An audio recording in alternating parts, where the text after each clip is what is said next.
Hi everybody, I just wanted to take you on a tour of my kitchen for chicken processing day. This is chicken canning. I'll show you, it's an ugly kitchen, so you'll have to forgive me, but here's what it looks like. I have 120 pounds of chicken, so I've got both canners running. So this is my big Bessie canner. She's a 23 quart Presto.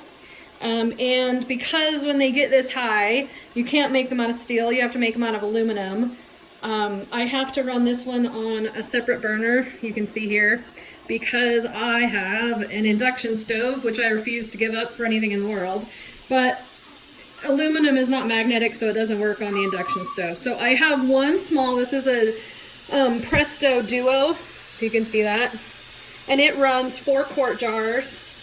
And then I have my big one here, and right now she is running 7 quart jars and 5 pint jars. You can see she's still not quite up to pressure there.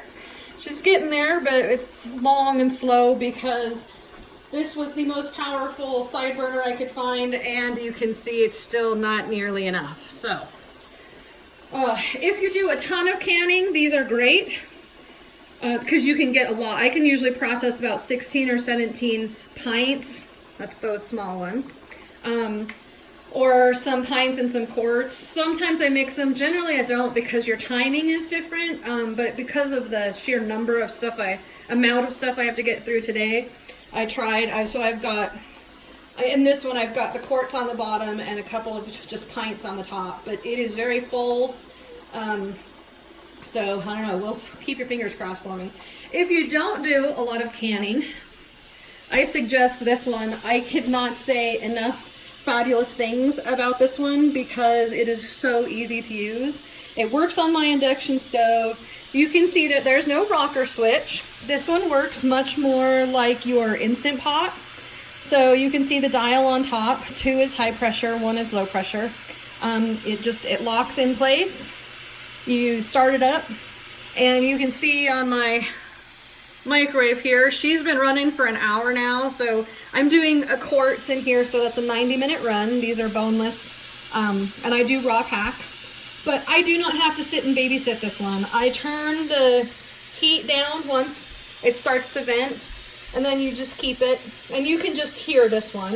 Whereas on Big Bessie, still not up to pressure. She's getting there, but we got to get to 14 pounds of pressure. And then this little rocker switch will start to rock back and forth and hiss. You can see my safety valve is up here.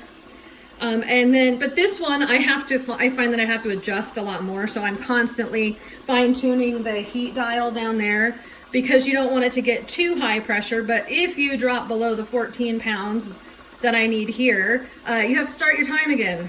So this one I kind of have to sit here and babysit, which, you know, it allows me to get a lot done in one, but it's kind of a pain. Whereas this beauty over there, I can kind of come in and out of the room or be at the table, not a big deal. And usually by about 20 or 30 minutes in, I am at the heat setting that it's going to stay at most of the time. So there's my little jar for warming the lids. There's my pan for the hot water that goes into the canners, my chopsticks, my jar lid cleaners, my tongs to get the lids out. These are cleaned jars that are waiting for the next batch to get ready. And I got my salt out, my jar lifters. There's a couple of jars that I wasn't able to fit in, so these are going to go into the fridge waiting for the next, and then be pulled out for the next batch. There's my rings, my clean lids. When you get these big 40-pound boxes of chicken, you have to do a little bit of butchering. So they'll come with 2 breasts still connected in the center. So you have to cut them apart, and there's usually a lot of fat on them still. So these are the remnants, and I save them because you can cook them up and make a whole bunch of chicken broth. So that will either go in my Instant Pot, or if I get enough, because this is from 3/4 of 1 box, which isn't very much, I might be able to run that in the Instant Pot. And then I let it sit in the fridge overnight, scoop off extra fat, strain it, and then process it, pressure can it a day or two later.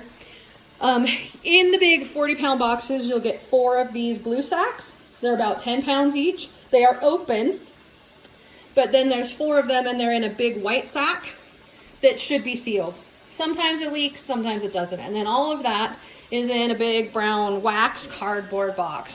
So you get the chicken breasts. To get them to fit in the jars better, I slice them up so you can see that I slice them about like that. And then I layer them in there and then use pickling salt for a little flavor. You can put some other flavors, like if you want, like taco seasoning. I've never tried it. I usually just do mine plain because then I can put it in some more recipes like that. So this is definitely a no makeup, no hair styling. I've got dirty shirt on from yesterday because I didn't want to dirty yet another shirt, so I just put another dirty shirt on. But you can see it's a little bit involved. There's my canning manual for the big Bessie because it's been about 2 years since I pulled her out and used her. I usually default to the smaller one. And there's my gloves for cutting the chicken. I just keep that on my left hand so I don't have to wash my hands back and forth a lot. So basically that's it. So these guys are going to run.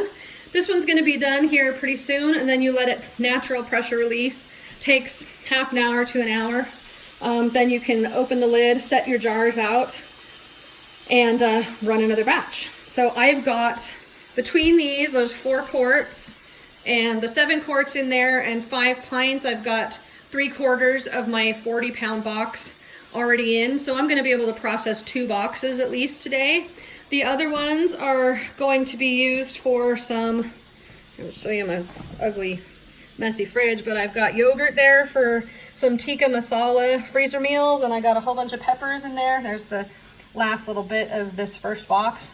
And some peppers in there that are going to go into fajita chicken freezer meals. And then if it stops snowing, you can't see it there, but it just started snowing again out there.